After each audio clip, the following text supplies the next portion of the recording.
I've got this amazing setup. This is a really good setup because this mount is really light.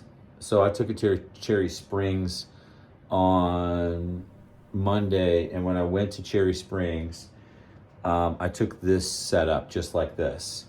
And this is my favorite setup, I think. I like the C9 1/4 or the C235 for shooting galaxies, but the easiest setup is this. At Cherry Springs right now, and it's about 1 in the morning on June 16th, early in the morning. And I'm getting some hydrogen alpha shots of SH2-108. I just shot SH2-108 last week with the C9 1/4, but now I'm doing it with the Esprit 80 ED and the ASI 2600 Duo. So usually if you go to Cherry Springs, there's the astronomer side where you have to stay all night and you have to park and you have to be really quiet, no light. That's where the astronomers go. And then there's a place where if you have a family, you don't want to stay all night, you can go to the night sky public viewing area. And you park in the parking lot to go there next door, and you can leave anytime you want. And that's where I actually set up in the parking lot, right about there.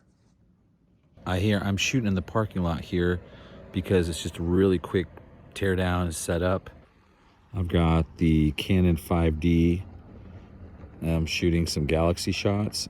And then over here I'm shooting SH2-108, which is Sadr and the Butterfly Nebula. One of the best things about setting up in the parking lot at Cherry Springs is the heat from the parking lot keeps the moisture controlled. It's a little less moist. I think it's pretty dry sometimes when I'm setting up. You think you couldn't get some really good shots in the parking lot, but I think it's drier. There's less moisture. There's no trees nearby, and because of the parking lot, it kind of keeps away a lot of the dew. So I don't get a lot of dew all over my stuff. It's just really cool. I like setting up here more than I do the park. Just come over here in the parking lot and find a spot and be really awkward. I did get dew, but it wasn't until like 2 in the morning, and it was not that much. I had to focus by hand tonight. So I'll be focusing in right here, focusing in. I haven't shot with the Esprit 80 ED in a while because of 2 reasons. One, the autofocuser wasn't working properly, so I'm hand focusing tonight. I tried fixing it here, but it's just, I don't know if the motor's blown or if it's just not catching right on the focuser, but it's not focusing the scope anymore. It's just putting it out of focus. So I've been hand focusing. It's been working okay. And then I just corrected the back focus for the Esprit 80 ED. Okay, so one thing we talked about is back focus. Well, we need 38, actually it's 38 millimeters because I have 17 inside the camera, so 17 millimeters. In order to equal 55, I need 38 before I put the camera on. So I'm looking here, I'm gonna have 10, 20, I think it actually starts here. Let me check. The lens is inside, so it's basically right about here. And if I put this piece on,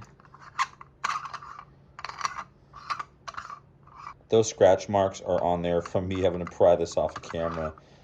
I bet there's a lot of people out there who do this, that have that problem at one point or another. Okay, so it needs to be 55 millimeters from here.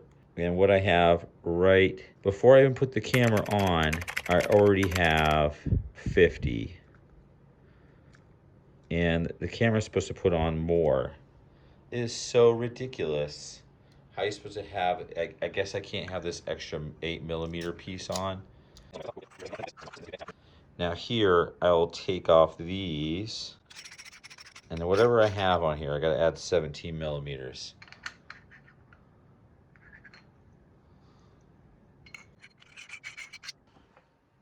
Put this back on. Jeez.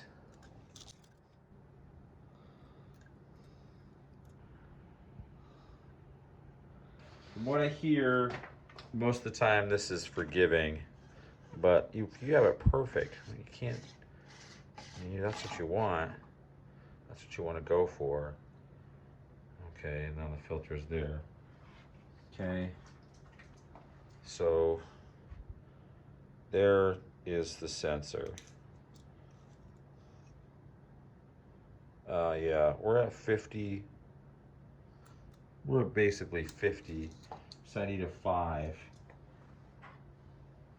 I need one of these that says 5 on it.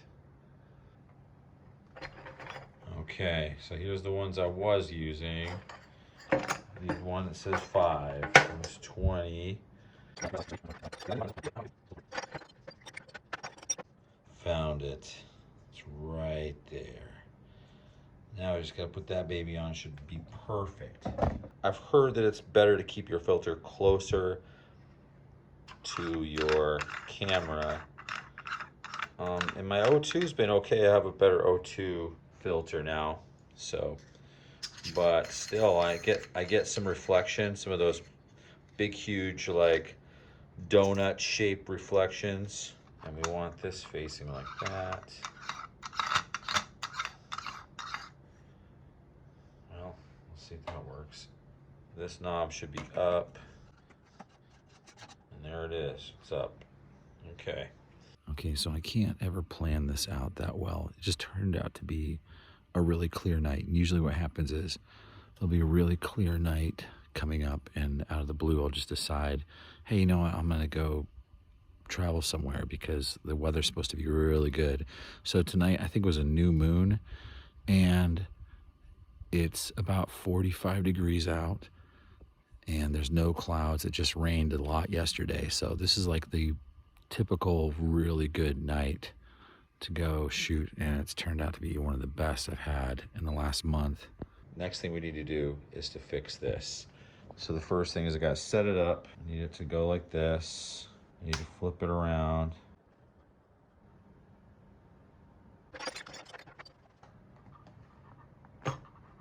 So this has the other knob for the Esprit in here. And it has all the stuff that I need in order to fix. This is my little focuser, my automatic focuser kit.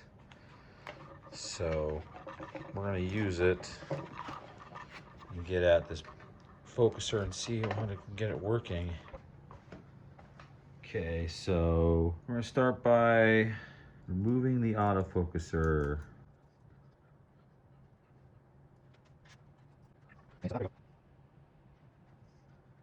So my hunch is that the flat side of the scope wasn't working, it slipped, so it wouldn't focus because the autofocuser wasn't connected to the flat side here. So that's what we're gonna do. We're gonna match it up with the screws. Like now this is locked in, so I can't show you, but this wouldn't move out at all. This would just stay like that. In fact, I got the focus right, but now that I've changed my back focus, I'm gonna have to check it again.